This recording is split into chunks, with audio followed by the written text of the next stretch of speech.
तथागत बुद्ध एक बार एक नगर से गुजर रहे थे। रास्ते में उन्होंने एक बच्चे को देखा जो अपने घर के आंगन में खेल रहा था और उसकी माँ कुछ काम कर रही थी। तभी उसे बच्चे की माँ ने बुद्ध को देखा और बुद्ध को प्रणाम किया और कहती है, आप रुकिए बुद्ध, मैं आपके लिए कुछ लेकर आती हूँ, कृपया उसे स्वीकार करें। तथागत बुद्ध ने कहा, मेरा पात्र भरा हुआ है, मैं उतना ही लेता हूँ जितना मेरे पात्र में आता है, इसलिए आज मैं कुछ नहीं ले सकता, मैं कल फिर आऊँगा तो मुझे कल दे देना। बुद्ध ने उस बच्चे के सर पर हाथ रखा और वहाँ से चले गए। अगले दिन बुद्ध फिर उस स्त्री के घर आए। स्त्री बुद्ध को देख बेहद खुश हो जाती है और एक पात्र में चावल भर कर देती है। तथागत वह स्वीकार कर लेते हैं। बुद्ध ने उस स्त्री को कुछ जड़ी बूटी दी और कहा, इसे चावल के बीच में दबाकर रख दे और अपने बच्चे को इसका रस निकलकर पिलाना, इस तरह वह स्वस्थ बना रहे। स्त्री ने उसे जड़ी बूटी को रखा और तथागत बुद्ध वहां से चले गए। एक महीने बाद तथागत श्रावस्ती में संसार में व्याप्त प्राणियों के पीड़ा पर उपदेश दे रहे थे। तभी उसे सभा में एक स्त्री अपने बच्चे को अपने गले से लगाए और बच्चे को बुद्ध के चरणों में रखकर बोली, हे बुद्ध, मौत क्या होती है, उसकी वेदना क्या है। तथागत बुद्ध ने उसे बच्चे को अपनी गोद में उठाकर उसे स्त्री से कहा, तुम्हारा पुत्र बहुत ही सुंदर है, मैंने तुम्हें कुछ जड़ी बूटियां दी थी, क्या तुमने उसे नहीं पिलाया। वो स्त्री बुद्ध के चरणों में गिरकर रोने लगी। वो बोली, मैं आप पर विश्वास नहीं कर पाई, मुझे लगा कहीं वह जड़ी बूटियां मेरे पुत्र को हानि ना दे। गांव के कुछ लोग भी आपको पाखंडी और ढोंगी बताते हैं, अब वह भी मुझे छोड़कर चला गया, अब मैं किसके सहारे जीऊंगी। मुझे ज्ञान के बड़े उपदेश नहीं चाहिए, मुझे केवल मेरा पुत्र चाहिए। तथागत बुद्ध बोले, ठीक है, मैं तुम्हारे बेटे को अवश्य जीवित कर दूंगा, लेकिन उसके लिए तुम्हें सबसे पहले मेरा एक काम करना होगा। तुम्हें जाकर किसी भी एक घर से एक मुट्ठी भर पीली सरसों के दाने लाना होगा। स्त्री खुश होकर बोली, ठीक है। तुम्हें यह सरसों के दाने किसी ऐसे घर से लाने हैं जहां पर कभी मृत्यु ना हुई हो। वह स्त्री खुश होकर अपने आंसू पोंछकर बोलती है।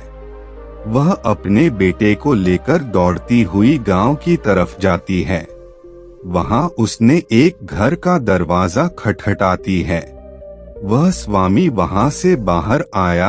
उस स्त्री ने उस स्वामी से एक मुट्ठी पीली सरसों के दाने मांगे। उस स्वामी ने स्त्री को सरसों का दाना दिया। वो खुशी खुशी दाना लेकर जा रही थी कि तभी उसे याद आया कि बुद्ध ने ऐसे घर से दाने लाने के लिए कहा था जहां कभी भी किसी की भी मृत्यु नहीं हुई हो। स्त्री ने स्वामी से पूछा, क्या आपके घर में किसी की मृत्यु हुई है? स्वामी ने कहा, हाँ, कुछ दिन पहले मेरे पिता की मृत्यु हुई थी।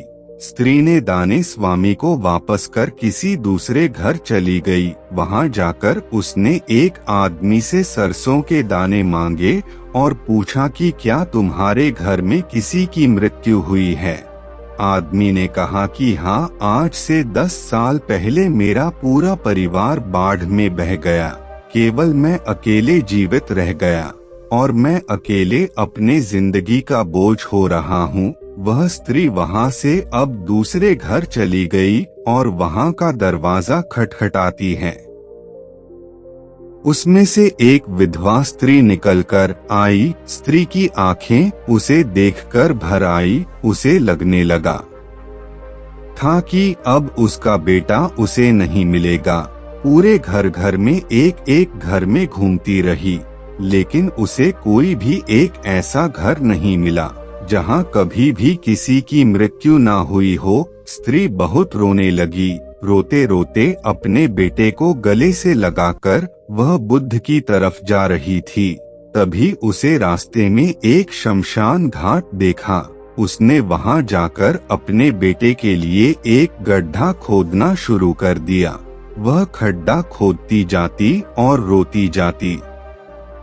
उसके बाद उसने काफी देर तक अपने बेटे को निहारा और उसका माथा चूमकर वह बेहद रो रही थी। उसने फिर उसी गड्ढे में अपने बेटे को दबा दिया और अपने आंसू पोंछकर तथागत बुद्ध के पास आ गई। बुद्ध वहीं उसे सभा में स्त्री का इंतजार कर रहे थे।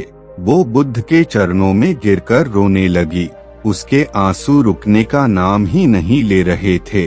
वह बस रोती जा रही थी और वो कुछ नहीं बोल पाई। तथागत बुद्ध ने कहा, जिससे जीवन मिला है उसे मृत्यु भी अवश्य मिलेगी, चाहे राजा हो या रंग, अच्छा युवा हो या कोई वृद्ध। वो स्त्री बोली, मृत्यु का दर्द केवल मेरे अंदर ही है, लेकिन मैंने देखा मुझसे भी ज्यादा और लोग हैं जो इस पीड़ा से गुजर रहे हैं। बुद्ध ने कहा, तुम्हारा बेटा कहीं नहीं गया, वो तुम्हारे आसपास ही है। उसे महसूस करो, यह परम सत्य रहेगी। दुख मनुष्य के साथ साथ चलता रहेगा और उसका कारण है मनुष्य का खुद के साथ किसी को बांध लेना, और जब तक यह रहेगा तब तक हमें दुख होगा। जब कोई वस्तु हमारे पास रहती है हमें उसकी कदर नहीं होती, लेकिन जैसे ही हमसे दूर जाती है हमें उसके ना होने का एहसास होने लगता है। हम गहरी पीड़ा में चले जाते हैं और दुखी हो जाते हैं। हम जीवन को जागरूक होकर नहीं जीते हैं, इसलिए मृत्यु के होने पर हम रोते हैं, झटपटाने लगते हैं, लेकिन उसे समझते नहीं। वह स्त्री तथागत बुद्ध से कहती है, हे भगवान बुद्ध, इससे मुक्ति कैसे पाएं? मुक्ति के लिए भी विवेक जगाना आवश्यक है। शांत हुए बिना विवेक नहीं जगा सकता। जब तुम शांत हुए तब तुम्हारा विवेक जागा और तब तुमने जाना कि मृत्यु परम सत्य है। तब तुम यह जान और समझ पाओगे कि मृत्यु और जन्म, मिलन और वियोग दो नहीं एक ही है। महात्मा बुद्ध, आपने मुझे एक नया रास्ता दिखाया है। मुझे अब तक मेरे पुत्र के जाने के बाद अपना जीवन व्यर्थ लग रहा था, लेकिन अब मुझे जीवन का मूल समझ आ गया है। जो रास्ता आपने मुझे दिखाया है अब मैं उसी पर चलूंगी। तो दोस्तों, यह कहानी आपको कैसी लगी हमें नीचे कमेंट बॉक्स में कमेंट करके जरूर बताएं, और इस चैनल पे नए हो तो चैनल को सब्सक्राइब जरूर करें। धन्यवाद।